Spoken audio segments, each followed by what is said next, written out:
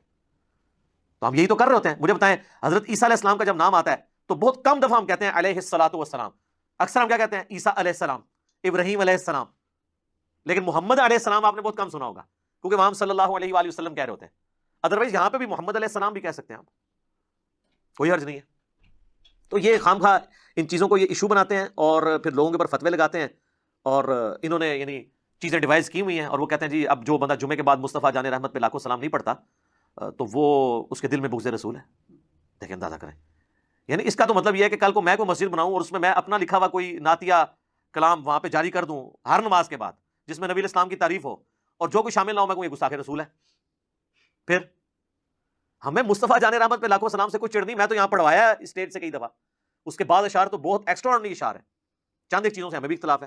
نعت کے طور پہ آپ ضرور پڑھیں، وہ صحیح مسلم میں حدیث ہے کہ حسان ابن ثابت جو تھے وہ نبی علیہ السلام کے لیے نعت پڑھا کرتے تھے، باقاعدہ نعت اشعار موجود ہیں، اور بخاری و مسلم دونوں میں حدیث ہے اے اللہ روح قدس کے ذریعے حسان کی مدد فرما، جس طرح کہ عیسیٰ ابن مریم کی ہوئی تھی۔ نبی علیہ السلام تو دعا کرتے تھے نعت پڑھنے والوں کے لیے، نعت کے طور پہ ضرور پڑھیں، لیکن جب آپ کسی چیز کو اجتماعی عبادت کی شکل دیں گے اور اسے کسی جگہ فکس کریں گے، جس طرح انہوں نے ہر نماز جمعہ کے بعد صلاۃ السلام کھڑے ہو کے یوں پڑھتے ہیں اور اسے فکس کر لیا اس اعتبار سے، اور کھڑے ہو کر صلاۃ السلام ایک دائرہ بنا کے، اور جو نہیں پڑھتا اس کو کہتے ہیں اس کے دل میں بغض ہے۔ حالانکہ ان سے پوچھے کہ صحابہ کرام صلاۃ السلام اس طرح جمعے کے بعد پڑھتے تھے، ہیں این کریں گے، عربی میں ہی بتا دیں کہ پڑھتے تھے کہ نہیں۔